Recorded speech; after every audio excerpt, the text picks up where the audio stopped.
ఏడాది రుతుపవనాలు వారం 10 రోజుల ముందుగానే వచ్చాయి. ఒక మోస్తరు నుంచి అతి భారీ వర్షాలు పడతాయని వాతావరణ శాఖ వెల్లడించింది. ఈ నేపథ్యంలో తెలంగాణ కాంగ్రెస్ సర్కార్ అలర్ట్ అయింది. అటు రైతులతో పాటు ఇటు సామాన్య జనానికి ఎటువంటి ఇబ్బందులు రాకుండా చర్యలు తీసుకునేందుకు రెడీ అయింది.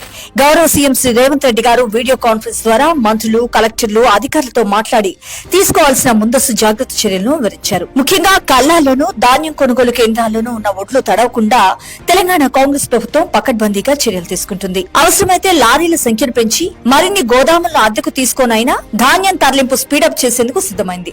తడిసిన వడ్లను కూడా కొని రైతులకు ఇబ్బంది లేకుండా చూస్తామంటూ భరోసా ఇస్తుంది.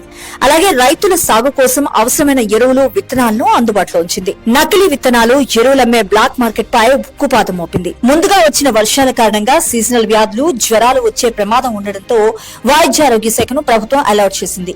జిల్లాలో సీజన్ కు తగ్గట్టుగా ముందస్తు జాగ్రత్త చర్యలు తీసుకుంటుంది. ఏజెన్సీ ప్రాంతాల్లో వైద్య సిబ్బందిని, అవసరమైన మందులను అందుబాటులో ఉంచింది.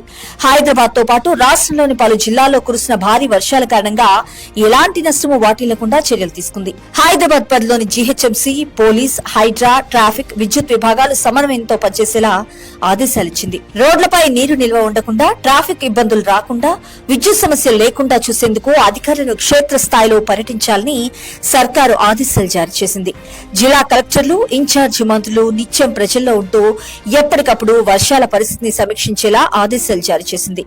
వర్షాలతో రాష్ట్రంలో ఎలాంటి నష్టం వాటిల్లకుండా ప్రభుత్వం ముందస్తు జాగ్రత్తతో పకడ్బందీగా పోతుంది. ప్రజా సంక్షేమ ధ్యేయంగా తెలంగాణ కాంగ్రెస్ సర్కార్ పనిచేస్తోంది.